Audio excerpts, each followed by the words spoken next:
Hello, hello, hello. Welcome back. Thanks for tuning in. Thank you for your support and love. Much love back at you. And of course, we start us off with gratitude. Gratitude for our lives, for breath, for your health, your wealth, and everything that just makes you totally up. So just taking a moment just to give thanks.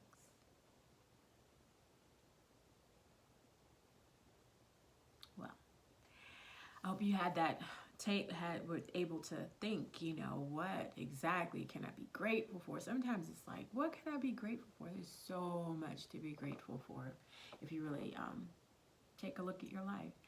So just to kind of help you out, please have a notebook with you at all. Not well, of course, you can have one while you're talking, but I mean like a notebook, like at your bedside or anywhere near you, so that there are moments when when you have those negative moments when you go, oh, this day is just so ill, just take a moment, reach for that notebook, write down what you're grateful for, one or two, three things, because it helps to change your mood. It helps to change your attitude about what's before you. Um, I have to catch myself in the morning when I'm like, oh, where do I have to go today? And kind of go, but I'm grateful that I have a choice.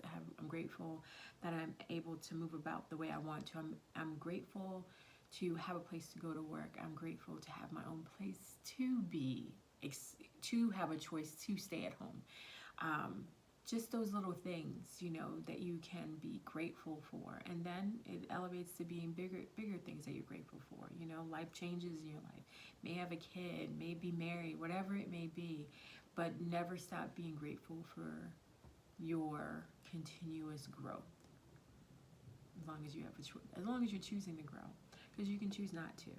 Which leads us right into where we left off when we were talking about your journey. It's about your journey, where you're going, your decisions. No one can dictate that to you, even though there's going to be people that try. But at the end of the day, it's your journey. And what does that look like? How much of your life are you taking control of, so that you can see what that purpose and plan is for your life, and really tapping into the source, the almighty source, my choice, my God, to say, hey, where's my life supposed to go? I know I wasn't just created for shits and giggles, excuse my language, but seriously. So what is it exactly that I'm supposed to do? What does that look like? And when you ask that question, there's a lot of things that can start coming your way.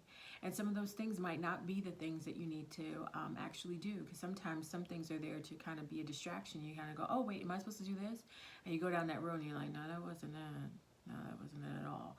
But nonetheless, there are experiences that occur in our life, and we can take the good, bad, and the ugly. And that's how awesome God is He says, okay, maybe I didn't send you down that road, but however, I'm going to use it to your benefit, so that you can, so that He can get the glory. It may seem selfish, like, why He always got to get the glory? Because He did it. He created it. He can make a lot of things move out of your path. So when you give pat on the back for somebody that has done something awesome in your life, just the other day, my new boss was just talking about giving kudos to everyone and about their accomplishments and the things that they've done. And she ended it with, like, is there anything that anybody would like to add, say something about someone? And I piped up and I was just like, I want to give thanks to you, not to be a brown noser, not to kiss any behind, but literally because I saw a change since she walked through the door. And it was not, I don't know about everybody else, but that change helped me. So why would I not give thanks if there was pressure and too much work on my workload, and that person was able to take that off of me and give me new ways to do my job more efficiently, or much easier, so I wasn't doing a lot of in-between stuff. So would you not give thanks? If you were to win, if you had no money, and then all of a sudden somebody walked over to you and gave you $5 to get something to eat, would you not give thanks? So that's my point. Here's some shifts that have happened in your life. When you think of the totality of your life, and if you really think you did it, more power to you. Then you don't have to give thanks. But for those of us that go, yeah, I didn't do that. I couldn't have done that. I don't know how that happened. I'm gonna give thanks to God. So that's all. I'm just saying. So our experiences, we don't want to toss the baby out with the bathwater. We've heard the saying before.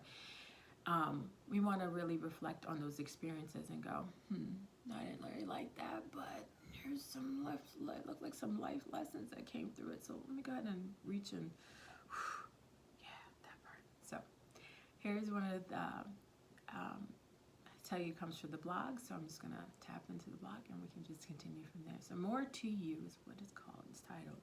Our experiences can keep us from being who we are intended, created, or called to be if we get stuck on the results. That's important. And I'm only saying that because I remember the time and place in which I was just like, I didn't, this is not what I wanted. I said I wanted to move out here and I was expecting a little bit different, and this is not what I expected. I'm ready to go. I don't want to play anymore. I want to do something else. I call it quits, flag on the play. Let's go ahead and move on.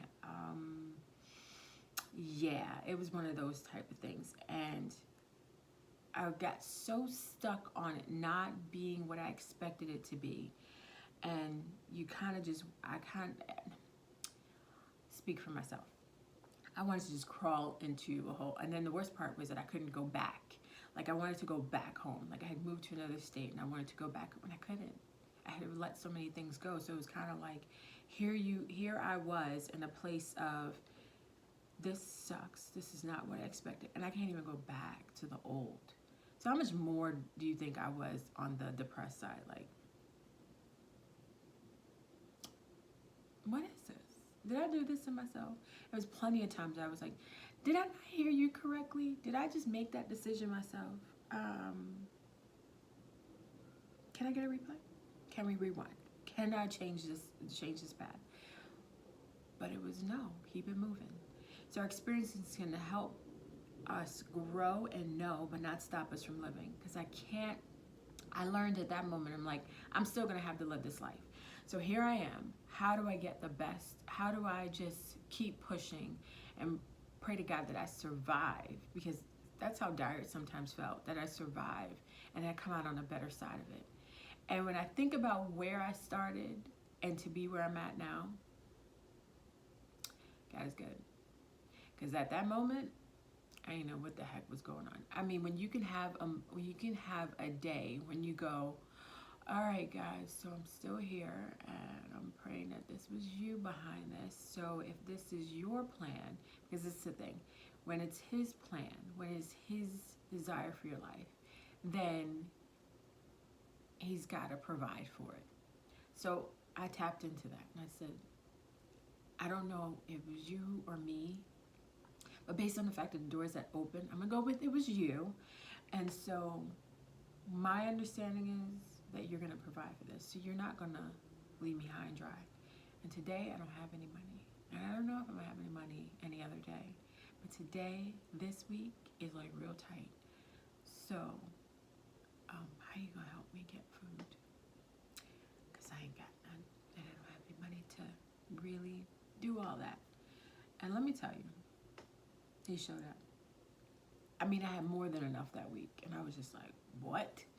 If you want to see him shine, go ahead and tap it and ask him something. You'd be like, I don't know if God's going to trust.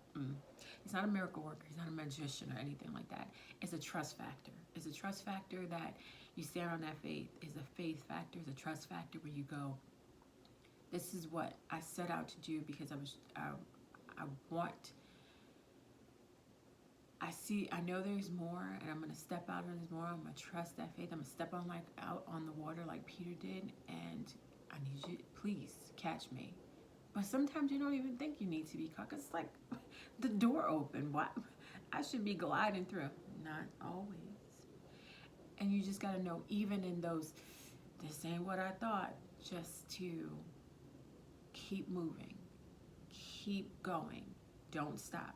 So our experiences are here to help us grow and know, but not stop us from living.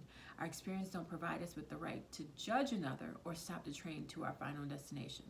We can't go, this ain't working out my own way, I'm ready to call it quits, and you take anything that do anything that you're not supposed to do, whether it's to hurt yourself, hurt someone else, or do anything. That's not, we can't stop our final destination. We can't just go, okay, I'm gonna quit this life. No, keep moving. It's not supposed to make us operate backwards. Not for us to go back and go, I want to go back to this life. No, it's always looking not always looking in the rearview mirror is not the way you can live your life, because if you keep looking in the rearview mirror, you won't move forward, and you always want to move forward. You don't walk backwards, right? You walk forward. So if you're walking forward, you always want to see what's in front of you, not always looking behind you. You can't walk straight and go, you're going to run into a wall. You're going to run into something. In fact, you're going to end up going in that destination, and that's not where you were intending to go in the first place. You have to look forward to the path that's before you. I have to look at the path that's before me. I can't just go, yeah. That's like me talking to you, the camera's in front of me, but me facing that way. You would be like, the hell is this girl doing? We're in front of her. Why does she keep looking back? That's the whole point. God is so good. He's so gracious that he covers us, that regardless of all the things that we experience and all the things that, even our own choices, he covers that. When we stray too far, he guides us back to where we need to be. He is our shepherd. He carried us when we didn't even know we couldn't even walk. I don't know about you, but I know I've had moments where I'm done. In a sense of, you're just totally exhausted mentally, physically, and you're just tired of crying, and you just kind of go, where am I supposed to go now? What am I supposed to do now? Just tell me, and just help. And he's right there. He's our eyes when we can't see. He's our touch when we can't feel, and our legs when we get caught up and we just can't. We just feel like we can't or won't walk. So we have a journey, and this journey can be with him. The journey can be at ease. Whatever your choices are for your life, God loves you. And as being a part of his family, know that he's always got you. Can't deny that. He won't deny it. As long as you don't deny him, you don't deny him, right? Like, he's like, you recognize me, and I'm gonna definitely recognize you and make those steps be awesome. So we have a journey, whether or not we want to acknowledge it or walk it out. I know sometimes it's just like, this is the hands that I've been dealt. Yeah, but we can make small changes daily that shift our life in such a way that we didn't realize it wasn't our beginning. The small changes you make step by step can shift your life so dramatically that you won't even recognize it. So why not just trust the process and just ask, what is my purpose in life? Just put it out there in the world, out there in the open, and see where it leads you. See where he guides you. See where angels just protect you along the way. Okay? God is our protector for his name and for his promises. He's protecting. Again, he's got something on the line. I mentioned that last meeting. He got something on the line. And when he has something on the line, unlike all the people that are around us, human beings that are around us, that sometimes they falter and they go, oh, I did promise you that, but never mind. No. He's not a man that he should lie. He has integrity. Unlike some of us that we have to train ourselves in integrity, he has integrity. So whatever he says is done. It's done. Unless you decide to ruin it.